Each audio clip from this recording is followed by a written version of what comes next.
Our second day here in Singapore. Magkakaya toast kami sa Yakon Kaya. So yun, hindi siya mukhang red light district sa gabi. Wala ako nakita mga pakalat-kalat na babae rito. Kasi medyo malayo-layo yung nilakad namin.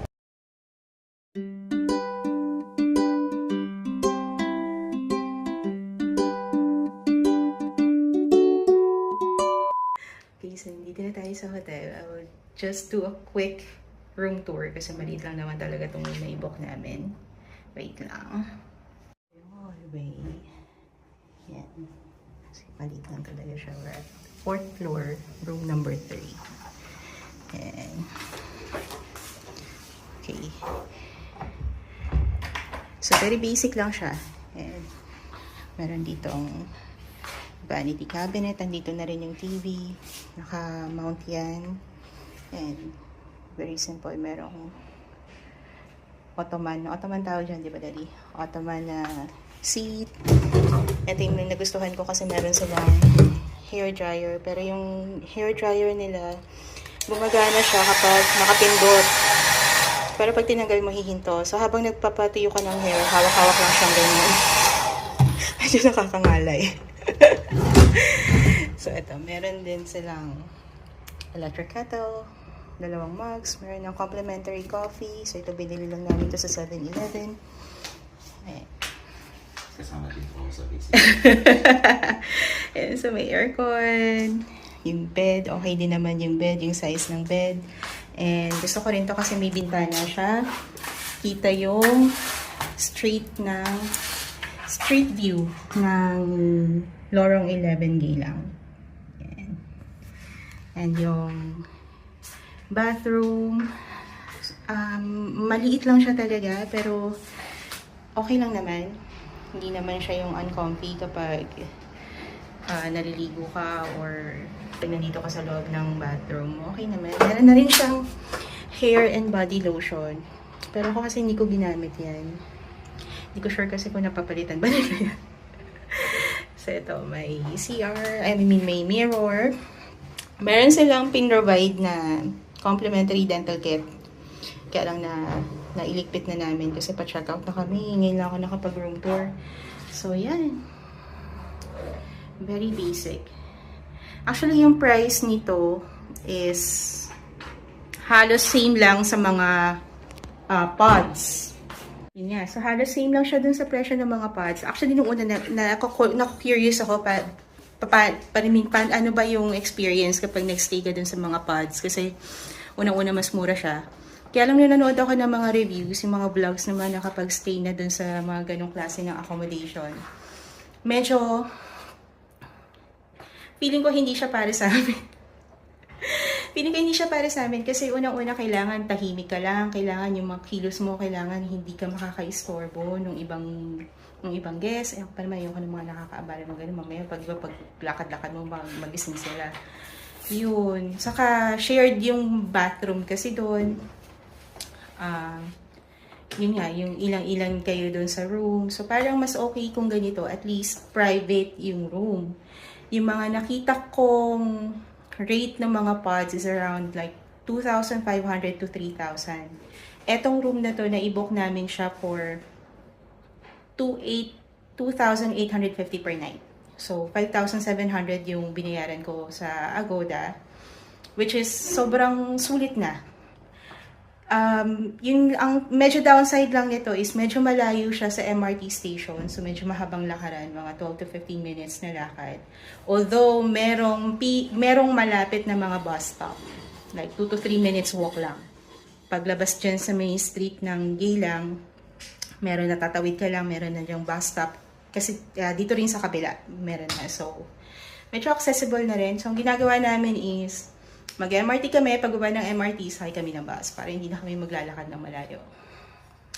Yun lang naman, marirecommend ko ba? Yes, sobrang, maayos naman siya. Kung pupunta kayo dito sa Singapore, pwede nyo itry dito sa Hotel 81 Joy. Kasi, maraming Hotel 81 branches dito sa Singapore, pero so far, ito yung pinakamura na nakita ko nung time na nag-book ako ng March. So, i-explore nyo na lang din siguro yung mga ibang Hotel 81 branches. Tingnan nyo rin yung location kung okay dun sa mga itineraries niyo. Yun lang! Okay, so we're heading out. Nag-check out na rin kami. So, dito yung elevator. Dito ang hotel. Actually, maliit lang siya, no? Itong building na to hanggang 8th floor. Meron sila hanggang rooms available hanggang 8th floor. Bus nung hotel. This is Lorong 11 Geylang. So, hindi siya masyadong busy na street. Walang ganun dumadaan ng mga sasakyan. And, maraming kainan actually. Itong kanto na to and yung kanto na yan, meron siyang parang hawker or parang local restaurant. Then, doon sa part na yun, merong 7-Eleven. And meron din dito supermarket, groceries. Yan, grocery store yan. Yung may orange na ang tawag dyan? Signage. Tama, di ba? Hindi. Ayun pala, yung How. Ayun. Yung How supermarket. Yan. Grocery store siya.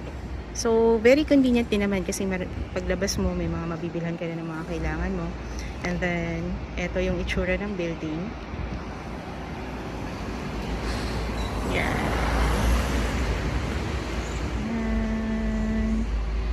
Maluwag yung parking nila. Hotel 81.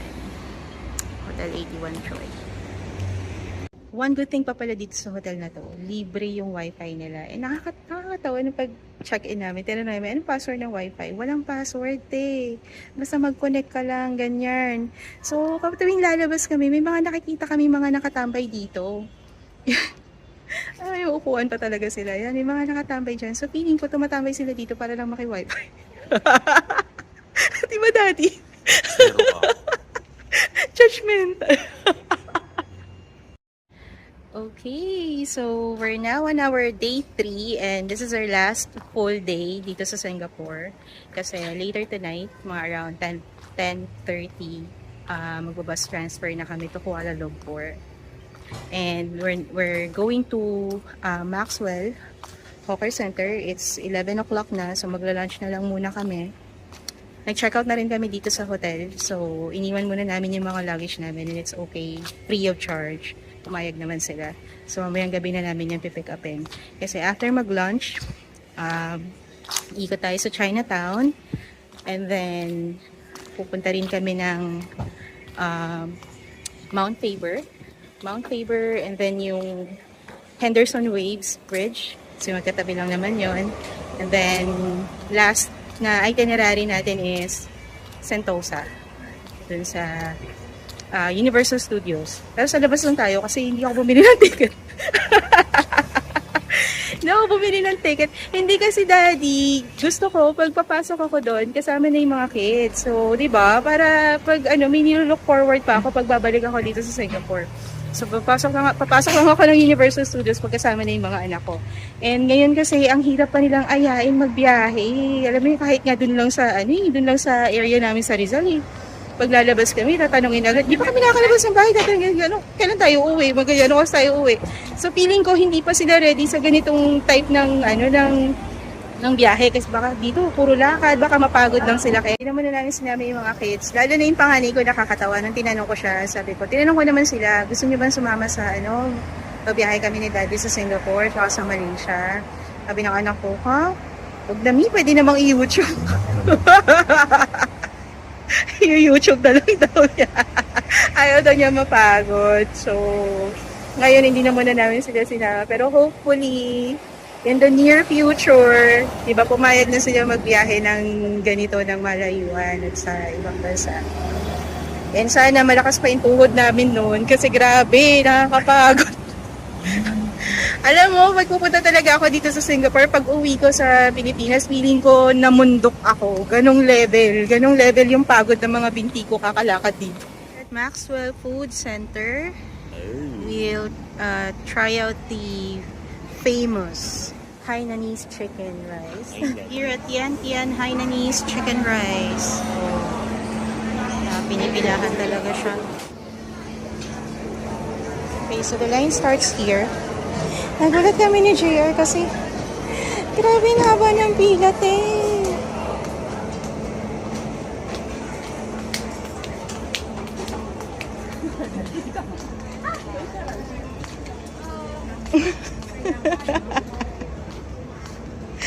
Alam mo, hindi na ako sure kung dito tayo magla-lunch. Punta na natin. Mabilis lang ba to? Literal ang haba ng pila. Oh my God. So yes, nag-decide na talaga kami na itatry na namin to kasi ngayon lang talaga namin to napuntahan. So sayang naman. So yun, binulo namin yung mahabang pila. Mabilis lang naman din, oo. Ito yung menu. Nagsiserve sila ng steamed and roasted. So ang order na namin is yung medium size. Okay, isang roasted, isang steamed na lang para matikman namin parehas. Diba? Sa araw na to, pang 521 na kami. Okay, so ito na yung in-order namin. Yung steamed and roasted. Anong verdict mo, Daddy? Actually, malasa siya.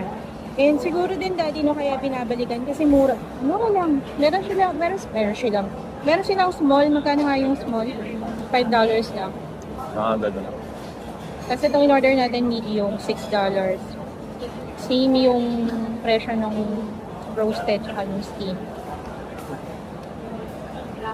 Huh? Worth it yung pila. So we're done with our lunch. And dito lang mismo sa tapat ng Maxwell Hawker Center, merong temple. The Buddha Tooth Relic Temple and Museum. So papasok tayo sa loob.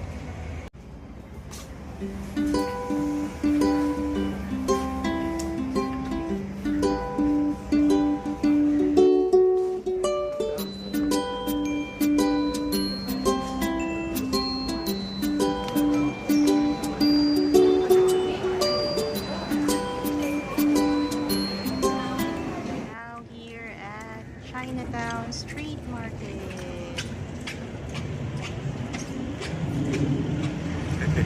Kulit ng sound effect mo. Ang ingay ng sapatos ni Kuya.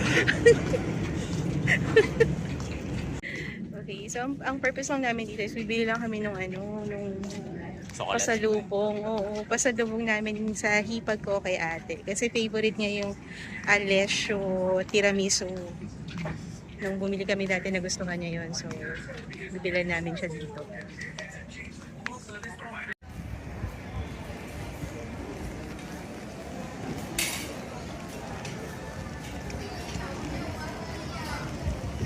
Okay, so nandito kami ngayon sa may Chinatown Overseas Emporium Mall. Sobrang namin nag-o-offer ng mga massage dito. Tapos napakamura compared dun sa mga massage sa labas or sa ibang location.